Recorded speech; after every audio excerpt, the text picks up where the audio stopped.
Kondisi masyarakat dalam melakukan giat-giat resiliensi sebenarnya masih terbatas gitu ya. Narasi soal resiliensi ini biasanya dalam konteks kebencanaan di Indonesia itu masuknya pengurangan resiko bencana, yang mana kita meminimalisir dampak dari suatu resiko atau dampak dari suatu bencana.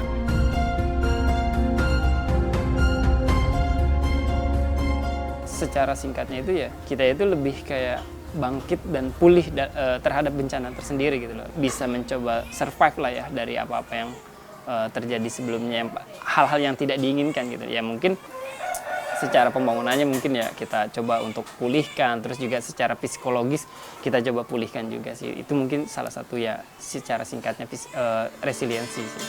Penguasa, penguasa, berilah hambamu uang, beri hamba uang, beri hamba uang. Penguasa, penguasa, berilah hambamu uang, beri hamba uang, beri hamba uang, beri hamba uang.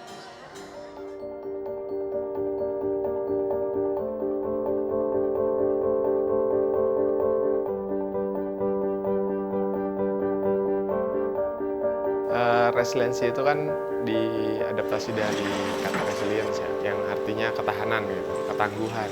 Jadi dalam narasi resiliensi itu dalam satu persoalan, dalam hal ini bencana atau krisis, setiap manusia itu mampu bounce back gitu, atau bangkit kembali dari situasi bencana atau krisis. Kalau dianalogikan, resiliensi itu sebagai daya lenting. Kita pernah bersentuhan dengan mistar besi, ketika mistar itu ditarik sampai bawah, dia akan balik lagi. Itu adalah proses daya lenting atau resiliensi. Ada ngomong skripsian. Iya benar, 7 berarti ada gue.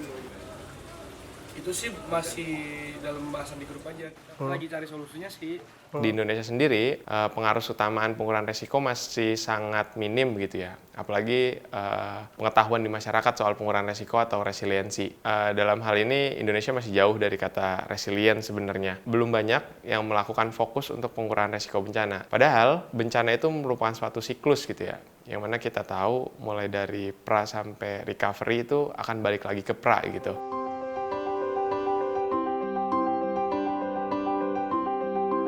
Dalam aktivitas kami sebenarnya terbagi atas dua hal gitu ya di program, itu program dan riset. Terus ada program campaign juga untuk meningkatkan literasi edukasi kebencanaan di masyarakat. Kalau program sendiri kami melakukan community building, ya, pembangunan komunitas resilient, community building resilience di beberapa tempat gitu di Jakarta dan Banten. Dan kami juga mendorong anak-anak muda di Malang untuk membangun komunitas resilience-nya gitu ya. Dan kami juga aktif di penanggulangan darurat, pada akhirnya juga seperti itu. Saya coba sedikit berbicara tentang community building resilience di Jakarta, itu di Petamburan misalkan, punya banyak tantangan ya menurut saya. Karena kami hampir 2 tahun di sana dan coba melakukan proses pemaknaan gitu ya, coba saling mengenal dan lain-lain, itu juga cukup sulit. Sebenarnya masyarakat tuh nggak menolak gitu dengan adanya kita di sana gitu. Tapi apa yang teman-teman bahas gitu menurut warga, ini masih jauh dari kita gitu. Nah itu sebagai refleksi sebenarnya bagi teman-teman AIRES.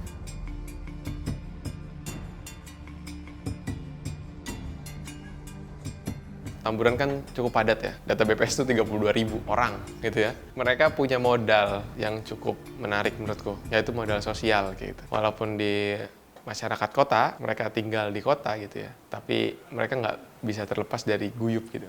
Maka dari itu ketika ngelihat Petamburan ya ngelihat kampung kota gitu. Karena dari kepadatan itu mereka membangun struktur sosialnya. Nah, jadi dalam penguatan resiliensi udah ada satu modal yang cukup untuk meningkatkan kapasitas-kapasitas yang lain kayak gitu.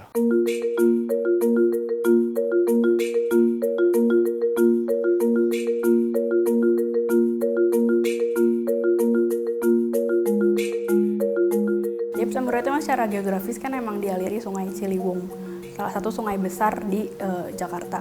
Dari aliran sungai itu dan masih penataan wilayah kota di Jakarta ini khususnya Petamburan itu belum baik untuk menghindari risiko banjir gitu, entah banjir kiriman ataupun dari curah hujan yang tinggi di Jakarta.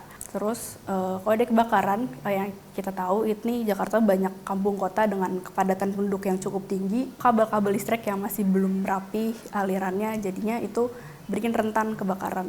Pas lagi bangunan-bangunan Jakarta itu banyak yang belum tahan api gitu, jadinya jadi salah satu penyebab kebakaran tinggi juga di Jakarta. Gitu. Aku pikir teman-teman program bisa. Tapi so far kalau dari yang aku seneng tuh kalau ke Petamburan sebenarnya warganya tuh solid dan punya semangat untuk belajar tentang hal baru ataupun mengembangkan diri atau komunitasnya. Pertama itu banyak sih yang udah dilakuin. Pertama tuh mereka mengembangkan kapasitas itu dari pengetahuannya dulu. Mereka cari tahu langkah-langkah pengurangan risiko bencana itu seperti apa. Itu biasanya kita bangun diskusi atau workshop gitu sama Karang Taruna tentang resiliensi dan kebencanaan. Nah nantinya itu biasanya anak Karang Taruna itu bisa menyebarluaskan materi yang mereka dapat itu ke warga sekitar.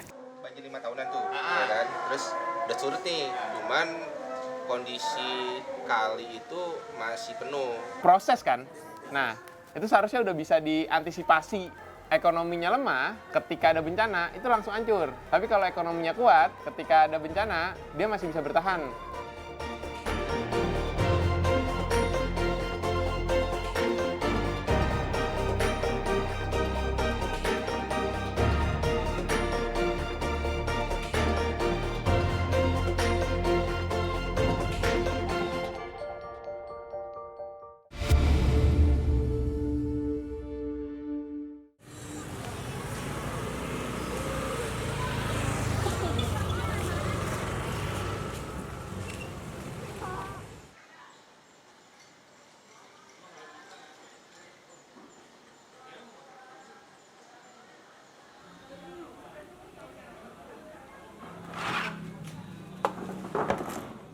Pemuda itu memang minim pengalaman karena kita tidak menawarkan tentang masa lalu gitu loh. Karena pemuda itu menawarkan masa depan gitu loh. Nah, dengan disitulah mungkin juga kita coba untuk menggerakkan pemuda-pemudanya ini untuk mengembangkan daripada apa yang menjadi potensi dirinya gitu loh, untuk lebih kreatif, lebih inovasi dalam membangun masyarakat sekitarnya sini dulu gitu loh.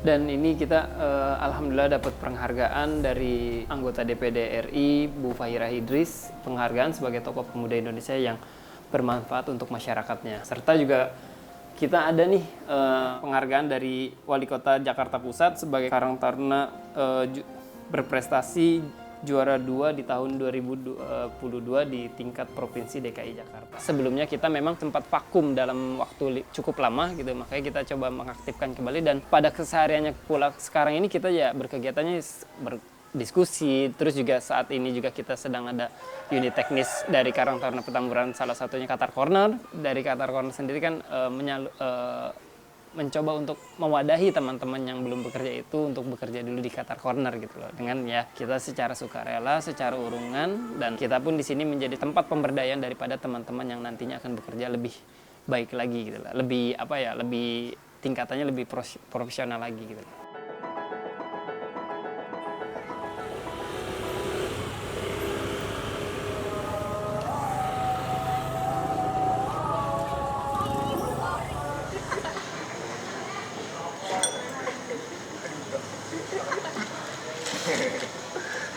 Kedai Qatar Corner itu 10%-nya disisihkan untuk dana-dana darurat sebenarnya, dan untuk pengelolaan keorganisasian di luar kedai itu sendiri. Jadi prinsip-prinsip finansial resilient juga masuk tuh di situ. Hal-hal itu sebenarnya yang kami lakukan, dan kenapa Petamburan ya karena Petamburan punya cukup kesoliditasan gitu ya dalam membangun ekosistem sosialnya gitu.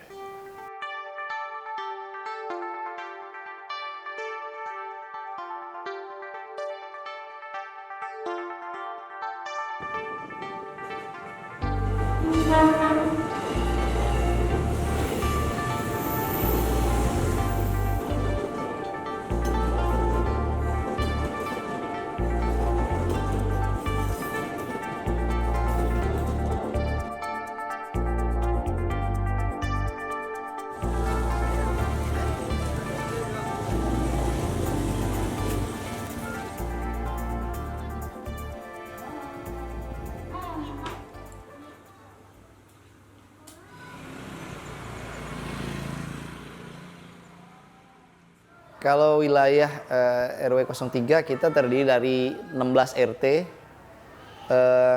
ya termasuk salah satu yang terbanyak juga di wilayah Petamburan ya jumlah RT-nya. Juga untuk penduduknya malah yang paling padat sebenarnya di Petamburan. Nah jadi kalau perhitungan saya kurang lebih penduduk RW 03 hampir 5.000-an gitu ya. Oh di dalam sini? Itu udah ketutup ya? Udah ketutup semua. Nah yang katanya nyangkut. Oh ini pas ini berarti. Itu kok udah teh itu? Entar dari tempat saya belum tuh. Bongkar. Ya, untung warga pada ini, pada mau tuh. Ini banyak, ini ada yang Ini nggak mau. Kalau nggak mau bayar 3 juta, kalau nggak mau itu aja. Mungkin sekilas saya perkenalkan bahwa di wilayah kami ini termasuk wilayah yang rentan ya terhadap bencana. Juga di wilayah kami terkenal juga dengan istilah ya kumis gitu, kumuh dan miskin. Yang tentu banyak tantangan nih buat saya pribadi dan nanti mudah-mudahan sedikit-sedikit kita perbaiki agar wilayah saya di RW 03 ini lebih baik lagi. Kebakaran.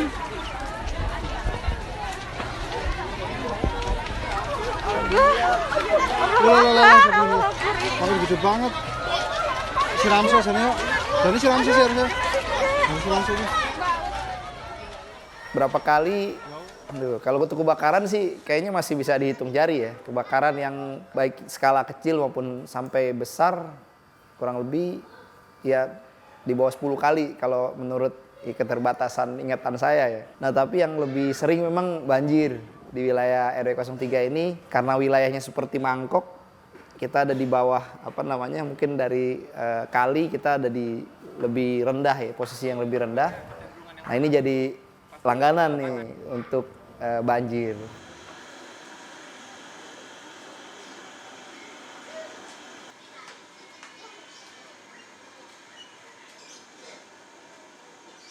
Kalau kebakaran yang pasti banyak faktor ya memang kalau untuk kebakaran.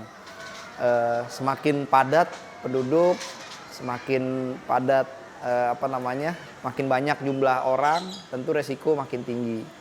Nah di wilayah saya ini memang kebetulan penduduknya itu banyak. Sudah gitu rumahnya itu padat, kecil, padat ya.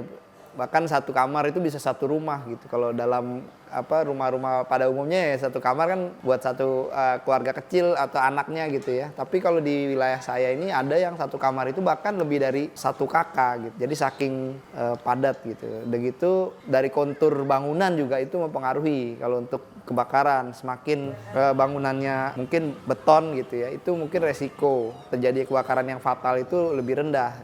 Nah di wilayah kami ini mayoritas memang masih bangunannya itu dari kayu ya, dari papan sehingga resiko kebakaran jadi tinggi. Ngobrol sama asesmen sebenarnya. Oh gitu. Iya, ada program ketahanan juga sebenarnya di RW 7. Oh gitu. Semampu yang saya bisa saya harus bantu. Ya apalagi AIRES sama Karang Taruna udah Awal masuknya ya ada yang bilang juga ini anak-anak so tau nih ngomongin bencana kayak gitu. Kebakaran memang kebakaran aja kayak gitu kan. Ya udah emang udah dasarnya kayak gitu. Bahasa dasarnya tuh kayak ya emang musibah aja lah kayak gitu. Gitu. Tapi kita coba menjelaskan itu nggak musibah Bu. Sebenarnya bisa kita antisipasi gitu. Ya nggak bisa lah Mas. Kalau misalkan udah waktunya kebakaran mah dari Allah kebakaran ya udah kebakaran gitu. Ya di beberapa kali tuh ya kami amini karena untuk coba menarik engagement gitu ya. Tapi di beberapa kesempatan juga kami kasih informasi soal pengetahuannya itu seperti apa terkait kebencanaan. Dan so far sekarang sudah berkurang tuh narasi kebakaran karena dari Tuhan langsung gitu ya.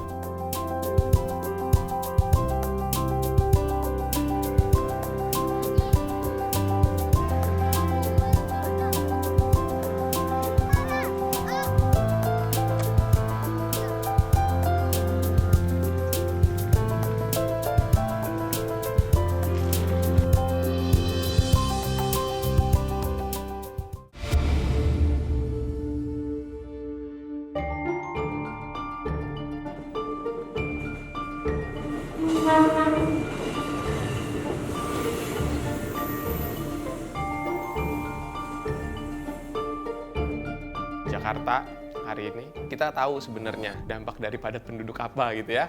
Kita bisa membaca itu. Dampak dari kepadatan penduduk adalah permukiman yang perlu dikelola, kayak gitu. Permukiman yang perlu dikelola itu permukiman yang seperti apa misalkan. Permukiman yang nggak menyebabkan masyarakatnya terkena bencana gitu misalkan.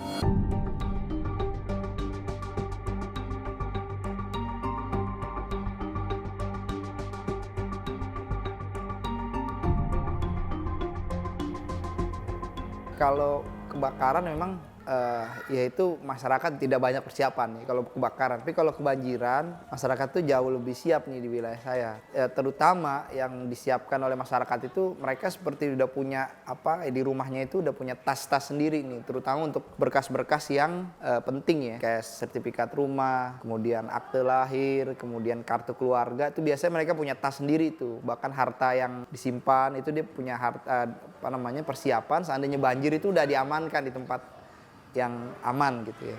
Nah itu yang disiapin oleh masyarakat. Selebihnya mereka mayoritas karena udah tahu wilayahnya banjir, ya kalau ada yang punya rezeki lebih, dia akan tinggikan rumahnya gitu. Jadi tadinya 1 tingkat jadi 2 tingkat. Jadi yang lantai bawah udah disiapin memang sewaktu-waktu banjir ya udah ini. Nah begitu juga masalah listrik. Kalau banjir itu kan rentan terhadap setrum. Mayoritas masyarakat kita udah punya alarm bahwa kalau banjir hati-hati dengan listrik.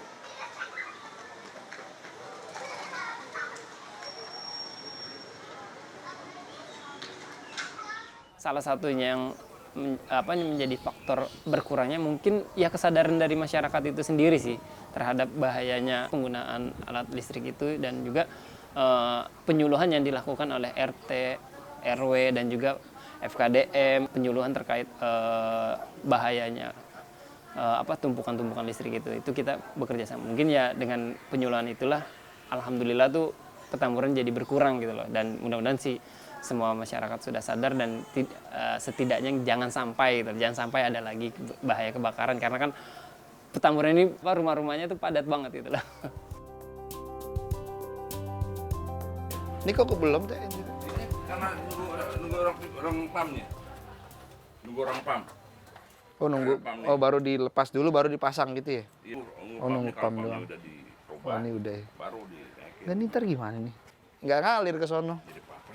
Iya, maksudnya direndahin kayak. Terus kalau berbicara tentang banjir, nah ini juga banyak juga faktornya. Kalau di wilayah saya ini, ya tadi seperti saya sampaikan, wilayahnya memang bentuknya itu seperti mangkok. Jadi kita ada di cekungan ya, cekungan mangkoknya, sehingga ini air ya kalau udah dari atas itu, apalagi kita kan seberang juga berbatasan dengan banyak instansi lain ya, bahkan beda wali kota ya, beda kota madya. Nah itu air dari seberang itu juga mengalir ke wilayah kami, sehingga udah makin lengkap ya, udah wilayahnya cekung, kemudian air dari seberang juga masuk, kemudian ditambah mungkin budaya masyarakat kita ini nggak bisa kita pungkiri, buang sampah, kemudian selokan juga kita semakin sempit dan banyak penghalangnya, sehingga ini jadi faktor-faktor itu yang mungkin jadi wilayah kita jadi resiko terhadap banjir.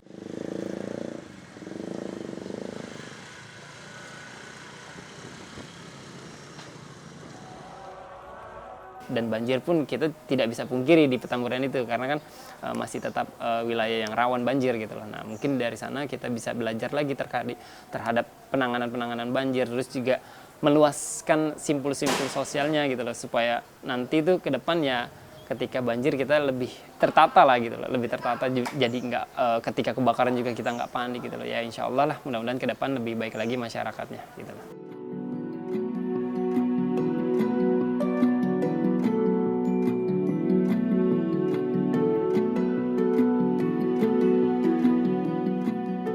Nah kalau di wilayah saya ini karena langganan ya, sekali lagi langganan, jadi masyarakat itu ya kalau menurut penglihatan saya, perkiraan saya ya mereka punya cukup ketahanan, udah tahan dengan ya faktor-faktor yang tidak enak tadi ya, terutama banjir.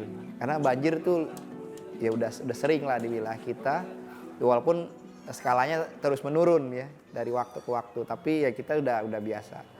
Nah jadi kalau untuk di wilayah saya resiliensinya gimana ya? Ya kalau menurut saya mereka jauh lebih punya daya tahan sebenarnya. Bahkan dibanding saya, sebagian warga saya justru lebih kuat ya terhadap bencana-bencana itu.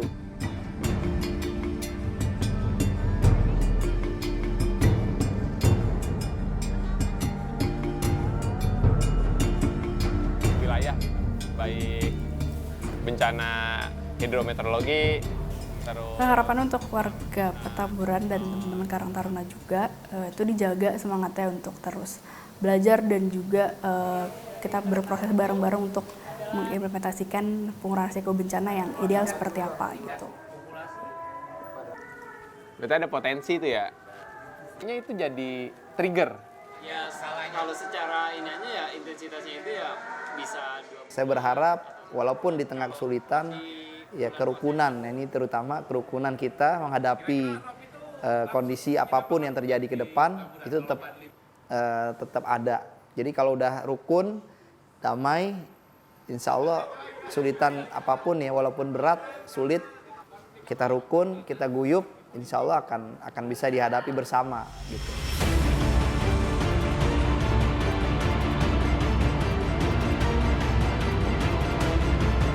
Untuk masyarakat luas, pengurangan resiko bencana ini nggak bisa dipandang sebelah mata gitu ya. Karena setiap harinya kita akan merasakan disrupsi-disrupsi itu, apapun bentuknya.